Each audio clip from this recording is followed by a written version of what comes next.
Halo semuanya, kembali lagi di channel Mama Gesa, tempatnya kita berbagi cerita dari seluruh dunia.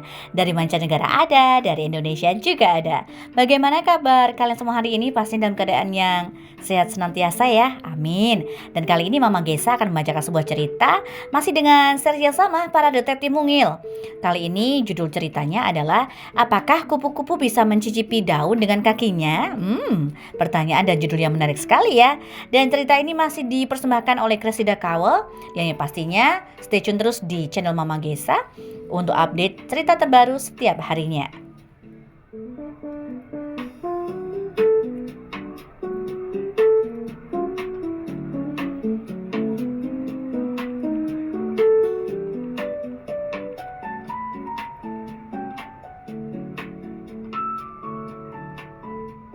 Baiklah, ayo kita langsung saja dengarkan cerita ini untuk semuanya. Mama Gesa siap bacakan ya. Para detektif mungil, apakah kupu-kupu bisa mencicipi daun dengan kakinya? Oleh Cressida Cowell. Ada 5 ulat seperti ini tersembunyi dalam buku ini. Dapatkah kamu menemukan semuanya? Well, let's find out. Jangan lupa kenalan dengan karakter yang ada dalam buku ini ya. Ada ibu, ada ayah, ada Bo, ada si kumbang, dan juga ada Taiga dan juga Oli. Mari berkenalan dengan para detektif mungil. Para detektif mungil memang sangat kecil, tapi rasa ingin tahu mereka sangat besar. Itu sebabnya mereka hidup di sebuah rak buku, karena orang terkecil sekalipun dapat menemukan jawaban untuk pertanyaan-pertanyaan besar jika mereka suka membaca buku. Persis seperti yang selalu berhasil dilakukan oleh para detektif mungil. And here is the story.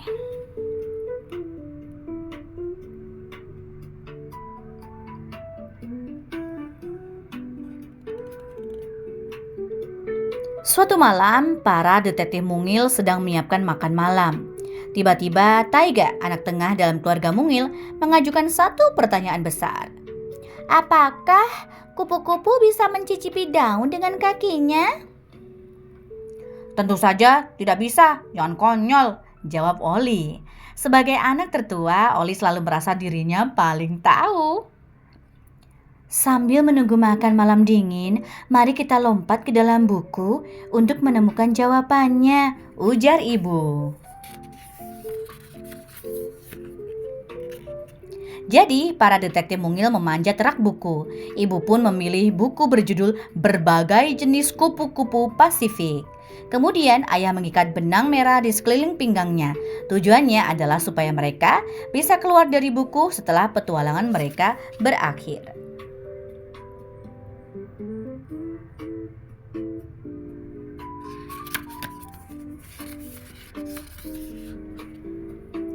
Mereka pun naik ke atas punggung kupu-kupu dan terbang melalui hutan hijau besar di Papua Nugini.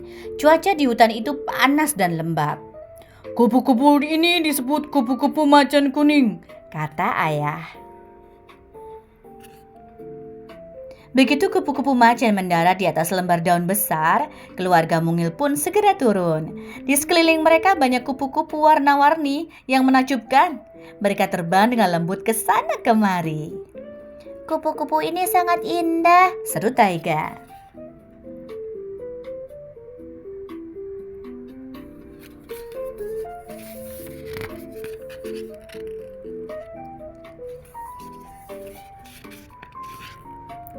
Ya, nama mereka seindah warnanya, sahut ibu.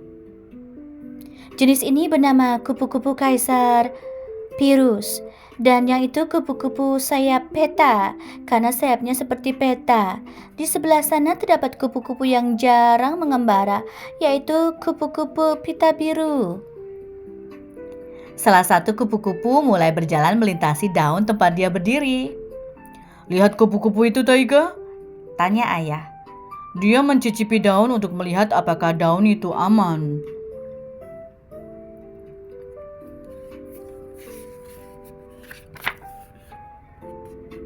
Jadi kupu-kupu bisa mencicipi dengan kaki mereka, ujar Taiga.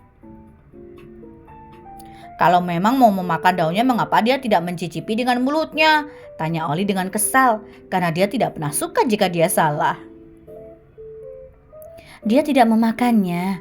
Kupu-kupu tidak makan, tetapi hanya minum. Ibu menjelaskan. Namun ketika baru lahir, bayi kupu-kupu akan makan terus sepanjang hari. Bayi kupu-kupu masih berbentuk ulat. Jadi, induk kupu-kupu mencicipi daun untuk memeriksa apakah daun itu aman untuk dimakan oleh bayinya. Kalau aman, dia akan bertelur di atas daun itu. Oli sangat kesal karena ternyata dia salah lagi. Jadi dia memutuskan untuk pamer. Di atas daun di dekatnya terdapat kupu-kupu dengan ukuran lebih besar yang akan bertelur. Itu adalah kupu-kupu terbesar di dunia yang bernama kupu-kupu Ratu Alexandra. Oli ingin naik ke punggung kupu-kupu tersebut dan terbang. Kalau dia bisa melakukannya, semua orang tentu akan sangat terkesan.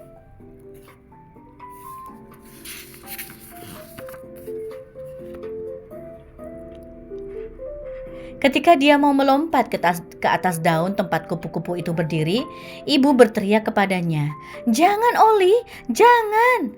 seru ibu. "Daun itu beracun." Begitu juga kupu-kupu Ratu Alexandra. Oli begitu terkejut sehingga dia terjatuh dari daun. Dia terjerembab ke dalam hutan belantara.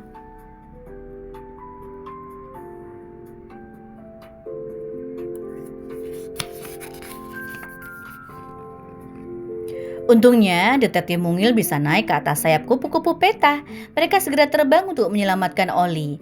Setelah Oli aman bersama keluarganya, ayah dengan kuat menarik benang merah di pinggangnya 3 kali.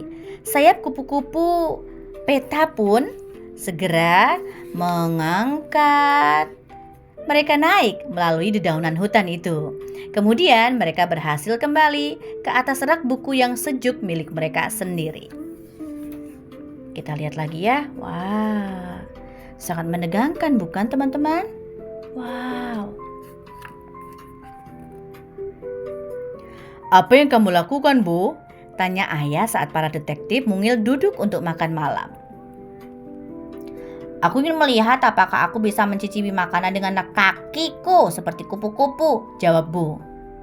"Tetapi kalau dipikir-pikir, lebih baik aku mencicipi dengan mulutku saja."